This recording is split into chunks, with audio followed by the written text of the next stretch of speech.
Assalamualaikum warahmatullahi wabarakatuh. Saya Rita Marwati, nomor absen 29 sebagai anggota dari kelompok 5, dan berikut merupakan anggota lain dari kelompok 5, yaitu Akmal Nadif nomor absen 3, Almira Aurela nomor absen 5, Firda Isna nomor absen 13, dan Marsha Zahrotul nomor absen 19. Dalam video kali ini, kami akan menyampaikan materi fisika pada bab medan magnet yang meliputi 1.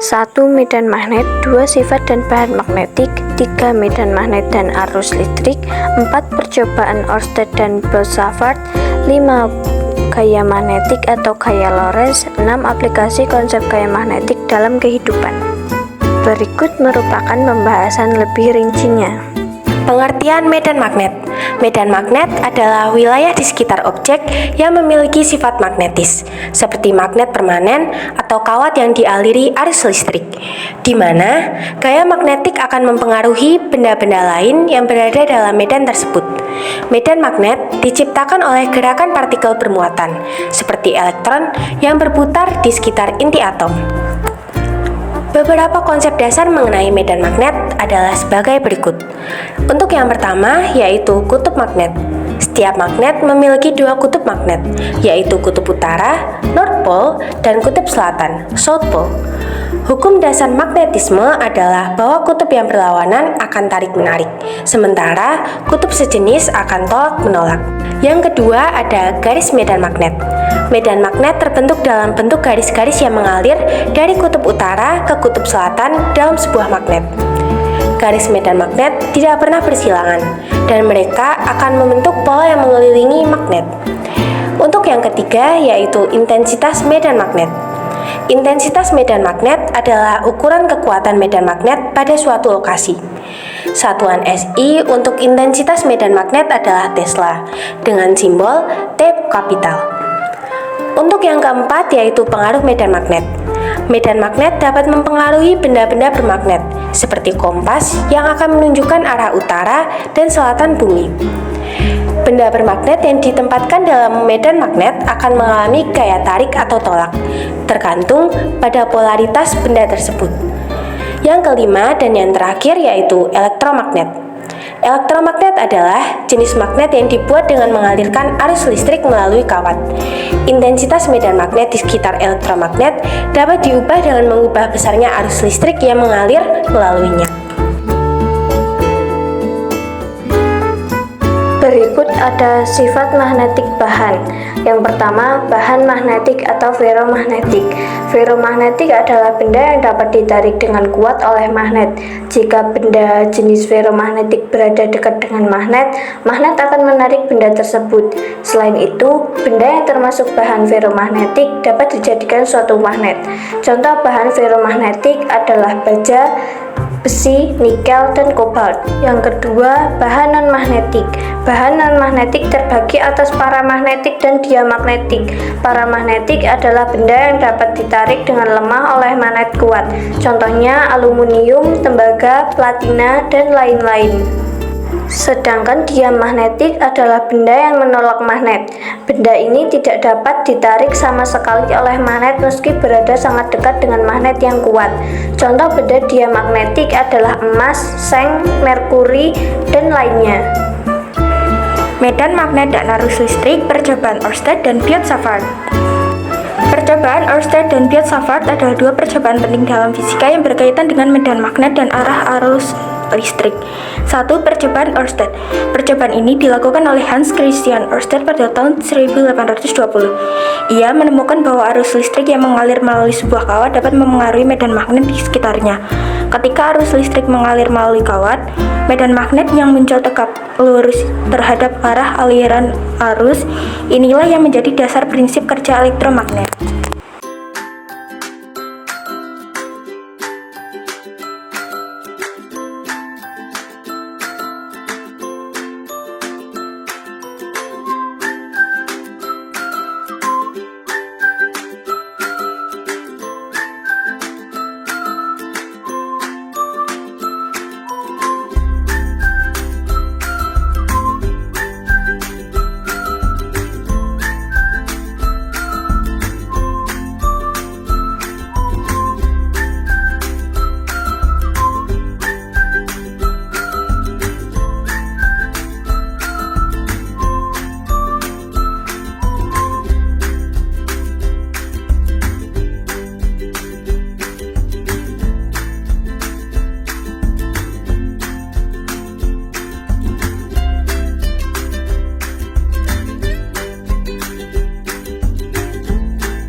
Kedua, percobaan Biot-Savart.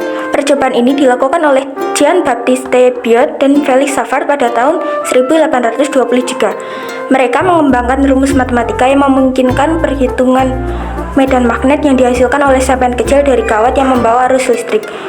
Rumus ini dikenal sebagai hukum Biot-Savart. Ini digunakan untuk menghitung medan magnet yang dihasilkan oleh berbagai bentuk geometri kawat yang membawa arus listrik. Kedua percobaan ini merupakan landasan penting dalam pemahaman kita tentang hubungan antara medan magnet dan arus listrik, yang kemudian menjadi dasar dalam pengembangan berbagai aplikasi teknologi seperti elektromagnet, generator listrik, dan perangkat elektronik modern. Halo guys, balik lagi dengan TPB Santuy. Nah, ini kita akan masuk ke topik berikutnya, masih mengenai tentang magnet-magnet nih. Kalau di topik yang sebelumnya itu kita belajar mengenai akibat medan magnet terhadap suatu objek tertentu. Itu menghasilkan gaya Lorentz. Nah, kali ini kita akan belajar mengenai bagaimana cara mencari medan magnet tersebut. Salah satunya adalah kita bisa mencari medan magnet menggunakan hukum Biot-Savart. Oke, jadi sebelum masuk ke rumusnya, jadi siapa sih yang menyebabkan medan magnet?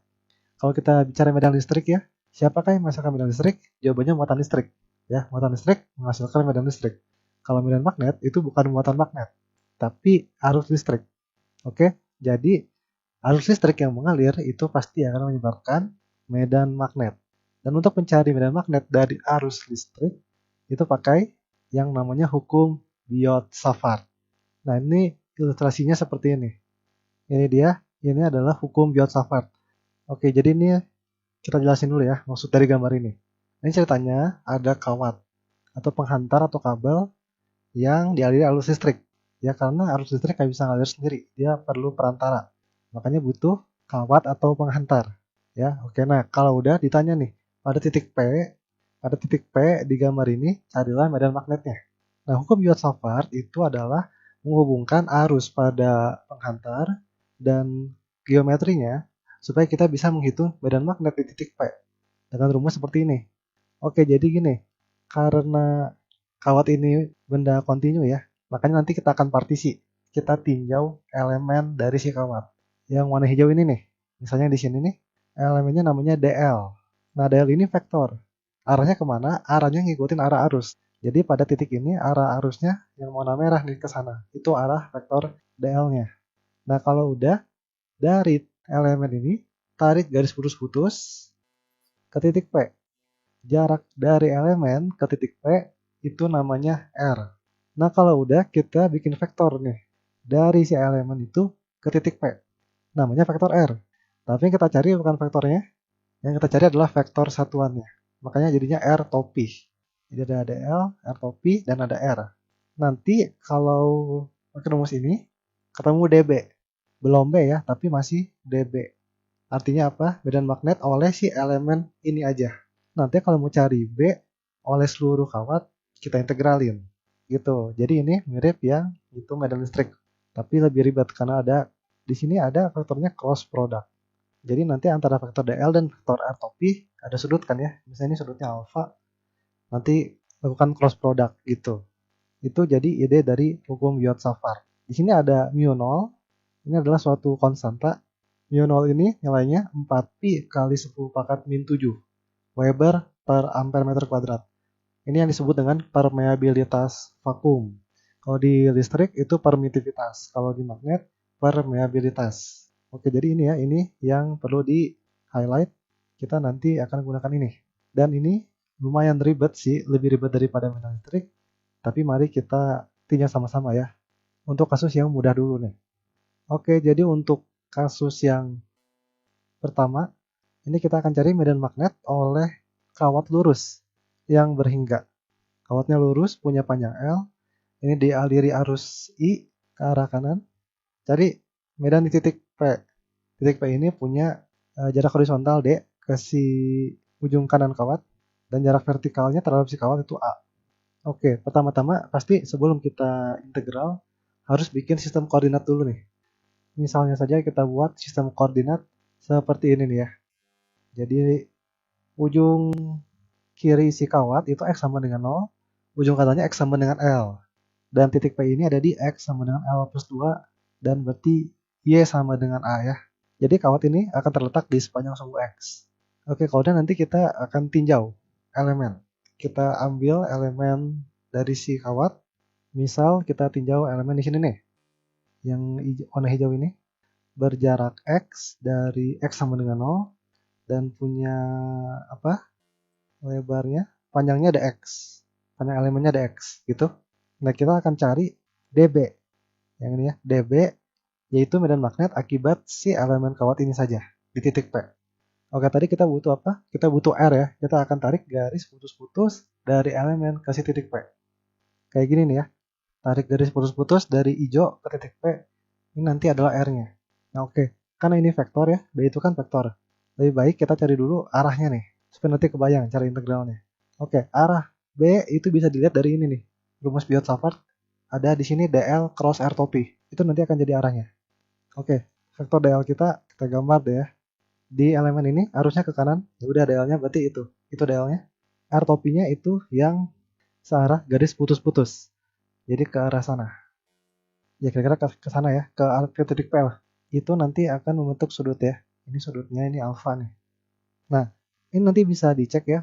Kalau kita lakukan cross product antara yang vektor merah dengan yang vektor hitam, DL cross R, kita nanti akan dapat arah cross produknya itu adalah keluar bidang, keluar dari layar. Jadi itu adalah arah dB-nya. Dan bisa dilihat, kita ambil elemennya di mana-mana, mau di sini, mau di sini, akan sama arahnya, yaitu ke luar layar. Oleh karena arahnya selalu sama, oleh karena itu cukup nanti pakai besarnya saja. Jadi nanti yang kita cari adalah ini, dB sama dengan U0I per 4pi.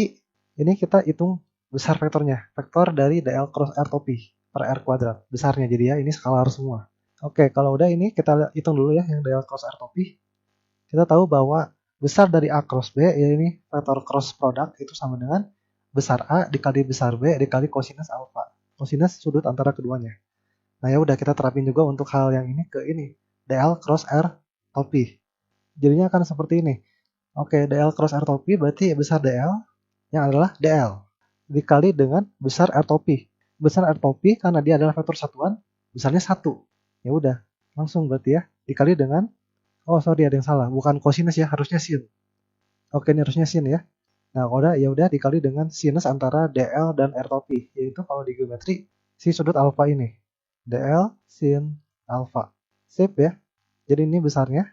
Nah, tapi nanti gini, kita pengen sudutnya tuh bukan yang alfa ini, kita pengennya sudutnya yang ini, yang theta. Kenapa? Sebenarnya nggak apa-apa sih, bebas aja sih. Mau pakai alfa juga boleh, mau pakai sudut yang ini, theta juga boleh. Sebenarnya sama aja, tapi dipilih theta supaya beda lah ya. Kita coba cara pendekatan lain lah gitu. Nah, jadi kalau dari segitiga ini nih, segitiga siku-siku nih. Oleh karena itu, sin alfa akan sama dengan kosinus theta. Siap ya? Jadi kita pakainya yang theta untuk penurunan yang kali ini. Oke, tentu DL kita akan sama dengan DX. Karena arah si vektor DL hanya ke sumbu X saja. Jadi ya udah DL sama dengan DX. Nah, yang perlu dicari adalah nanti cos theta dan R kuadrat ya. Kita harus nyatakan ke dalam variabel yang diketahui. Nah, ini bisa pakai geometri segitiga. Kalau kita gambarkan segitiga yang ini nih, di gambar yang ini. Oke, yang ini kan A ya. Yang ini A. Yang ini jarak dari elemen hijau ke titik yang di sini itu bisa dicek ini L plus D min X. Nah, ini adalah R-nya ya. Yang diagonal itu R-nya. Berarti tinggal pakai Pythagoras saja ya untuk mencari R dan untuk mencari cos theta pakai trigonometri biasa. Nanti kita dapat seperti ini. Ini R-nya, Pythagoras, ini kosinus theta-nya. A per R. Oke, itu jadi modal-modal kita udah dapat. Berarti tinggal dimasukkan ya. Kita substitusi semuanya ke rumusan ini.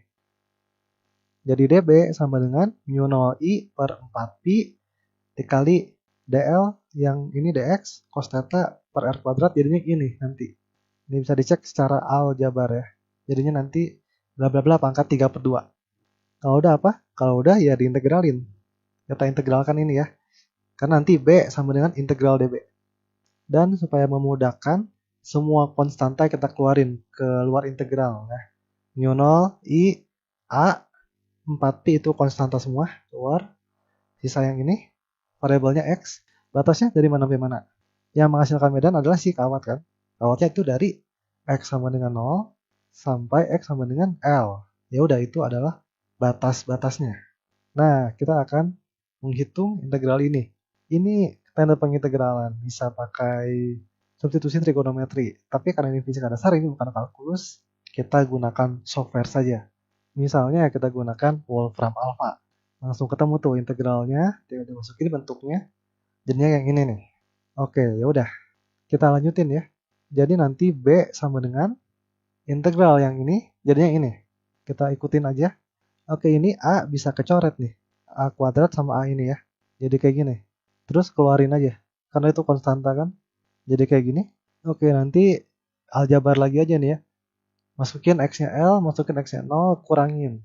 Dapatnya nanti kayak gini. B sama dengan mu 0 I per 4 pi A. Bla bla bla per akar dikurang bla bla bla per akar. Waduh, ribet banget ya ternyata setelah dilihat bentuknya. Nggak indah gitu ya. Nah, ini sebenarnya bisa dinyatakan di dalam bentuk lain. Jadi, kalau yang ini nih, soal kita ini, kita gambarkan lagi di gambar ini. Oke, titik P-nya di sini. Nah, rumusan yang ini itu ekivalen dengan rumusan ini. Jadi depannya sama, mu 0 I per 4 pi A dikali sin theta 2 min sin theta 1. Kita cek satu-satu dulu. A itu apa? A itu jarak tegak lurus dari si kawat ke titik P. Itu A. Di sini juga ya. Jarak tegak lurusnya itu A. Nah, theta 2 dan theta 1 itu gini cara nyarinya. Dari tiap ujung kawat, kiri dan kanan, tarik garis lurus putus ke titik P. Ya, kayak gini. Kalau udah, bentuklah sudut dari si garis tadi dengan vertikal. Jadi yang ujung kiri ke titik P yang ini, terus bentuk sudut terhadap vertikal yang ini, itu theta 2. Kalau yang ujung kanannya, theta 1. Itu secara geometri, kalau dihitung sin theta 2, jadinya yang ini. Dengan geometri yang ini ya. Sin theta 1 akan jadi yang ini. Gitu. Jadi itu nanti yang akan kita pakai, yang ini.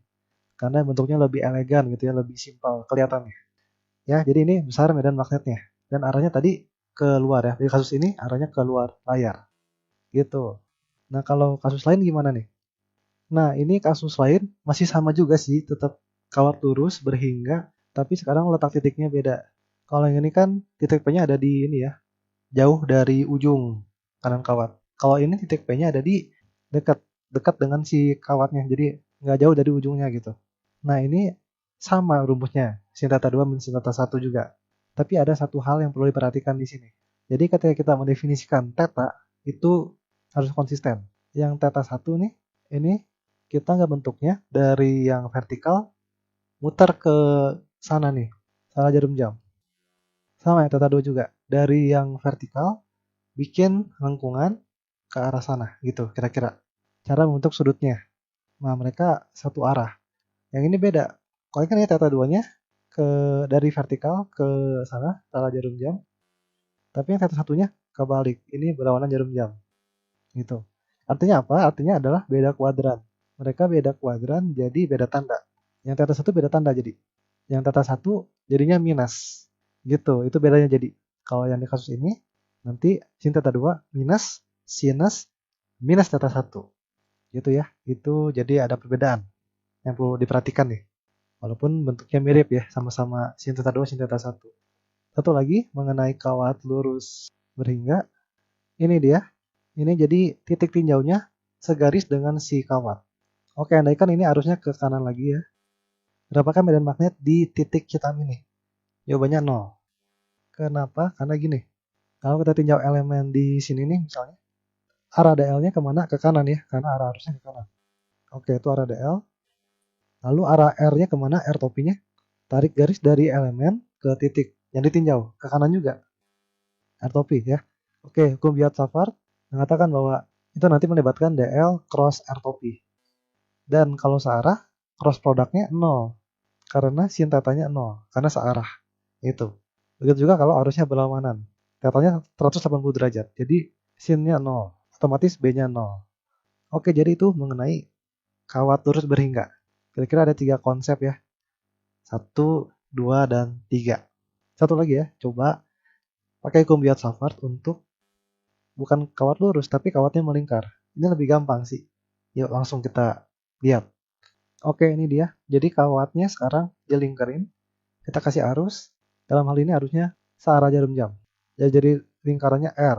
Nah, kita cari medan magnet tepat di pusatnya. Ini akan sangat gampang. Dan tempat lain, kalau tempat lain nggak bisa menghitungnya setengah mati, kita tinjau di pusatnya. Oke, pertama-tama langsung kita tinjau elemen ya. Tinjau elemen. Misalnya tinjaunya di sini nih. Kita kasih nama DS gitu. Elemen DS karena melengkung. Ini otomatis akan sama dengan DL ya. Kalau udah tarik garis ya. Tarik garis putus-putus dari elemen ke si titik tinjaunya. Itu nanti jarak R kecil. Oke. Berarti nanti di titik ini DL-nya arahnya ya searah-arah arus. Arusnya ke sana nih kalau di titik ini. Dan R topinya dari elemen ke si titik ditinjau itu ke sana. R topi. Lalu kita cari arahnya. Berarti DS atau DL cross R topi. Bisa dicek arahnya akan ke dalam si bidang layar. Itu nanti arah dB-nya ya berarti. Oke, itu dB. Dan bisa dicek juga mau tinjau dimanapun ya. Di sini akan pasti arahnya ke dalam. Masuk ke layar. Jadi lagi-lagi pakai langsung besarnya saja. Oke, langsung kita hitung yang ini. Lalu DL cross R topi seperti biasa. Cari besarnya. Nah, lihat sudut mereka. Ini udah tegak lurus nih. Antara DS atau DL dengan R topi. Jadi sinnya 1. Berarti kayak gini aja dong. DL cross R topi akan jadi DS. Ya, karena sinnya 1 dan besar R topi 1. R kecil, bisa dilihat R kecil akan sama dengan R besar. Jadi jari. Oke, nah jadi simple banget kan. Nggak ada sin cos. Langsung ya kita integralin, ini bisa. Kita integralin jadinya kayak gini.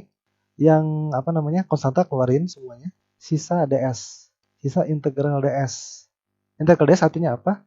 Artinya adalah panjang si elemen kawat ini seluruhnya. Yaitu keliling lingkaran. Itu dia.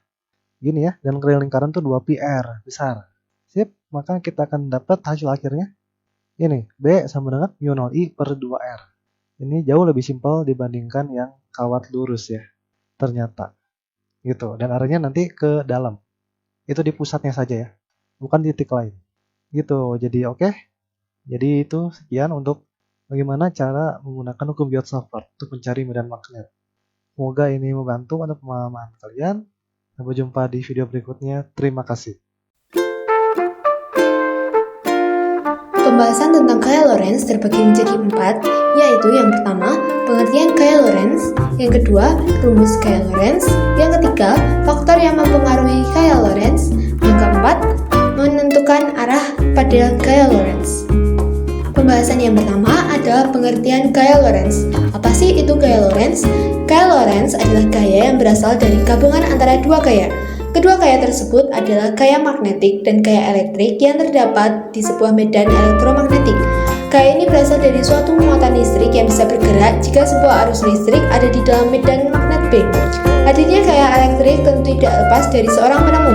Orang yang berjasa menemukan gaya ini adalah Hendrik Anton Lorentz pada tahun 1853 hingga tahun 1928. Dia merupakan seorang fisikawan yang berasal dari Belanda dan sudah memperoleh penghargaan Nobel dalam ilmu pengetahuan fisika bersama dengan seseorang yang bernama Peter Zeeman pada tahun 1902.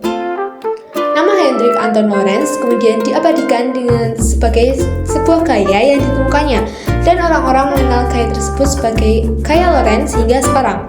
Dari gaya ini juga ditemukan motor listrik yang berfungsi menggerakkan alat-alat seperti blender, kipas angin, mesin cuci, dan lain sebagainya. Pembahasan yang kedua adalah rumus gaya Lorentz. Ketika ada sebuah kawat yang dialiri oleh arus listrik sebesar I serta kawat tersebut diletakkan pada tengah medan magnet, maka nanti akan timbul gaya magnetik pada kawat tersebut. Dengan menggabungkan antara gaya magnetik dan arus listrik, maka kita bisa menghitung berapa besar gaya pada kawat tersebut, sehingga kemudian muncul rumus sebagai berikut. F Lorentz sama dengan B kali I besar kali L kecil dikalikan alfa.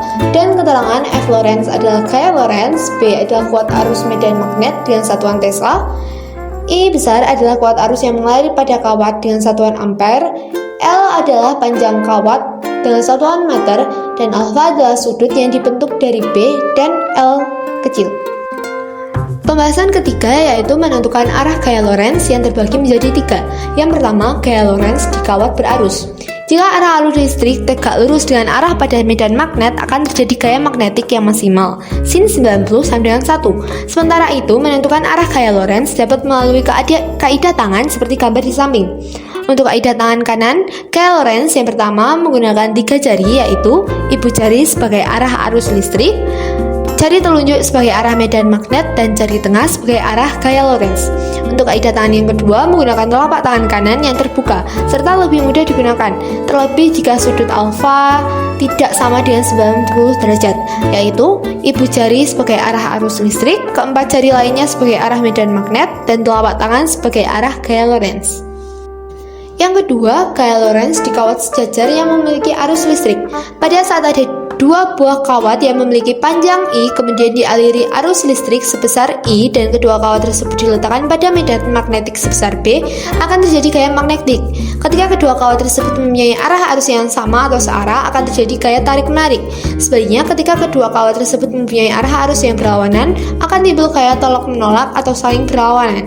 Dan rumus F Lorentz sama dengan F1 sama dengan F2 sama dengan M kali mikro O dikali I1 dikali I2 dibagi 2pi kali alfa kali L. Dengan keterangan rumus, F1 adalah gaya tarik-menarik atau tolak-menolak yang ada di kawat 1 dengan satuan Newton, F2 gaya tarik-menarik atau tolak-menolak yang ada di kawat 2 dengan satuan Newton, I1 adalah kuat arus yang mengalir di arus 1 dengan satuan ampere, I2 adalah kuat arus yang mengalir pada arus 2 dengan satuan ampere, dan mikro O adalah permeabilitas vakum, I sebagai panjang kawat atau meter, alfa adalah jarak antara kedua kawat dengan satuan meter. Yang ketiga adalah gaya Lorentz muatan bergerak di dalam medan magnet. Pada saat terdapat muatan listrik Q bergerak dengan kecepatan V pada medan magnet B, maka akan terjadi gaya magnetik dan dapat dihitung dengan rumus F Lorentz sama dengan Q kali V kali B dikalikan sin alfa. Dan keterangan Q adalah muatan listrik dengan satuan coulomb, V adalah kecepatan gerak dengan satuan meter per sekon, B adalah medan magnet dengan satuan Tesla, alfa sudut yang dibentuk B dan V. Jika arah pada medan magnet tegak lurus dengan arah kecepatan partikel yang bermuatan listrik, menyebabkan lintasannya berbentuk lingkaran, sehingga partikelnya akan mengalami gaya sentripetal yang besarnya sama dengan gaya magnetik. F Lorentz sama dengan F sentripetal. Q kali V kali B sama dengan M kali V kuadrat. Dengan begitu, besarnya jari-jari lintasan melingkar partikel tersebut bisa kita cari menggunakan rumus R sama dengan M kali V dibagi Q kali V kali B. Pembahasan yang keempat adalah faktor yang mempengaruhi gaya Lorentz. Perlu kalian ketahui bahwa ada beberapa faktor yang mempengaruhi gaya Lorentz loh. Di antaranya, yang pertama, besarnya arus listrik atau I besar. Yang kedua, kuat medan magnet yaitu B, dan panjang penghantar yaitu L kecil. Aplikasi konsep gaya magnetik dalam kehidupan. Kompas, alat pengangkut besi tua, ujung gunting dan lubang, pintu lemari es atau kulkas, buah catur, kereta api maglev, dan dinamo sepeda. Sekian presentasi dari kelompok 5. Semoga apa yang kami sampaikan dapat bermanfaat guna bagi teman-teman untuk mempelajari materi medan magnet. Kami akhiri, terima kasih. Wassalamualaikum warahmatullahi wabarakatuh.